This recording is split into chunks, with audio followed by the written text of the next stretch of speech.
In the presence of a mind so deep, I taste the flowers where the poison seeps. My body's done and the seed is sprung. The cloud increases and consumes everyone. Well, I know I'm ready. Well, I know I'm right. Bank is empty, but my credit's fine. My gospel has been spread. I can blow my head. Make me step in front. It was nice to meet you. Show me the kill and give me a pill to see. Where the truth lies, gaping holes I see. Show me the kill and give me a pill to see. Where the truth lies, gaping holes for eyes. I'm feeling really nervous and cold, itching for my final blow. Do it, go for a ride. I'll be your judge, you'll be by my side.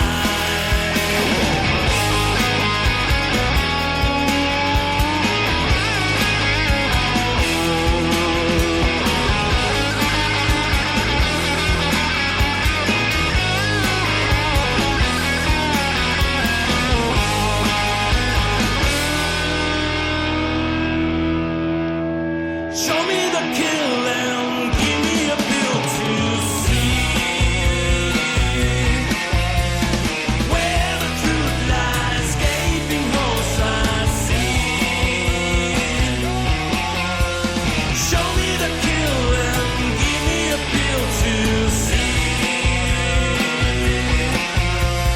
Where the truth lies, gaping holes for eyes.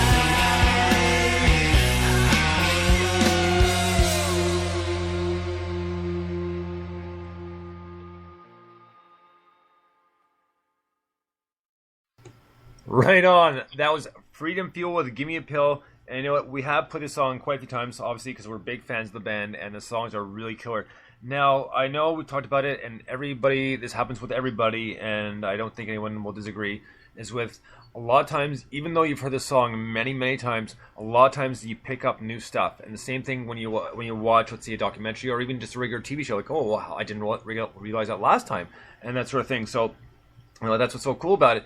Now, with this one, like, when I was listening to it again, listening to Give Me a Pill, I was like, you know, it's got that kind of slow build. It's, creepy but really kind of catchy. And then the breakdown for the chorus, when he says, give me a pill to see, that part right there, man, sounds a lot like Nirvana, and that's a huge compliment, and sounds like something off Incesticide.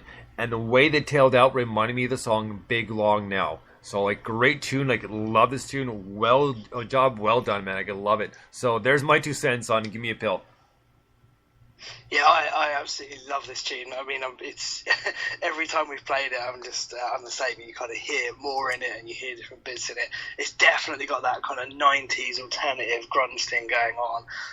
It reminds me a bit of bands like the Jesus and Mary Chain as well. And stuff man. like that, you know? It's just got all of that kind of, because it's a little bit trippy, and it's a little bit, it kind of the way the groove kind of, it sinks in with itself, and the way the vocals kind of go across it, and you've almost got that hippie 60s rock thing coming through with a grungy 90s feel. It's just so exciting. I really, really dig that tune. I think it's fantastic. And yeah, I think they're a brilliant band, and that's for me, that's a standout tune. I think it's excellent. Nice. Well, we got another little sidetrack going here, and this one is Kersey. I'm pretty sure it's Gina tweeting for Hands of Blue. It could be also be Ender, but I'm going to guess it's Gina. So, she mentioned the Doors and the Ed Sullivan Show, and I said absolutely, it's actually one of my favorite stories. And Ray Manzarek, the keyboardist, told the story very well.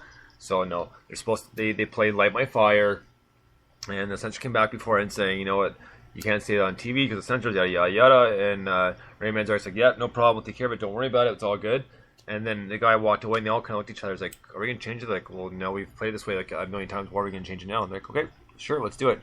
So, unlike the Oliver Stone movie, it wasn't, Jim Morrison didn't go right up to the sound booth because it was more than 200 feet away from him. So he couldn't have done it anyways, even if he wanted to.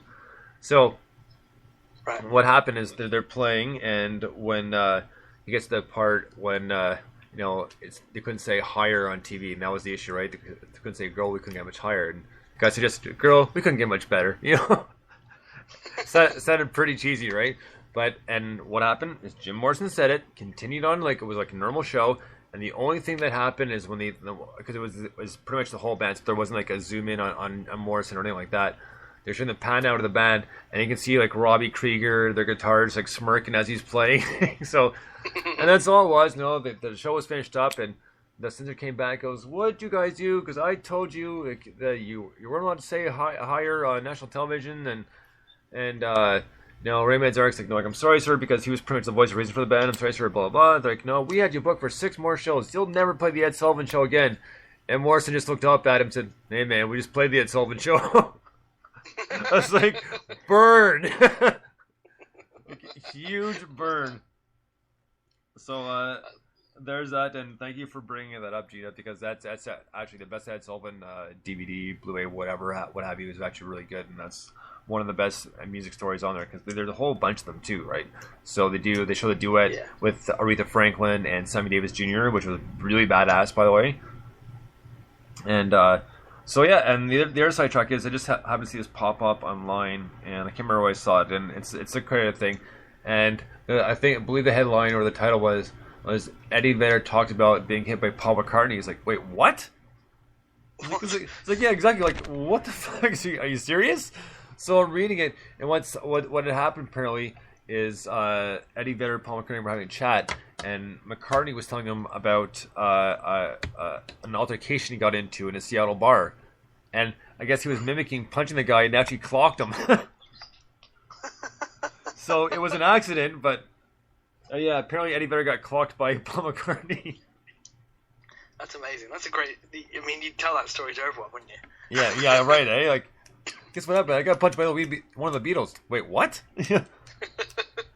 Well, it could. It's like anytime you walk into any bar, any restaurant, any party, anytime you enter a conversation with a new person, you just find a way to weave that in. Oh yeah, yeah.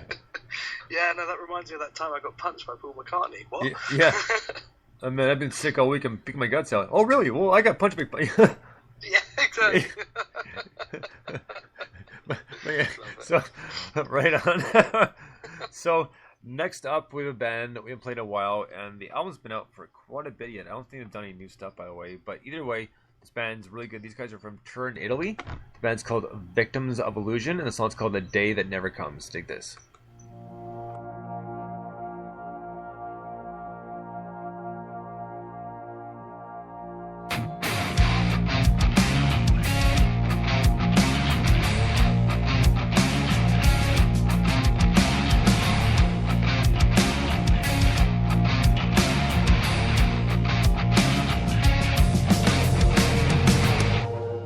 Lost in a screen opportunity, I'm tempted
Victims of Illusion, The Day That Never Comes. Really, really cool tune. And like I said, this band is from Turin, Italy, but very cool, like very heavy, like heavy rock, and like I love the progression of it, because it's got that kind of cool like delay, kind of muffled guitar style. Like really enjoyed it.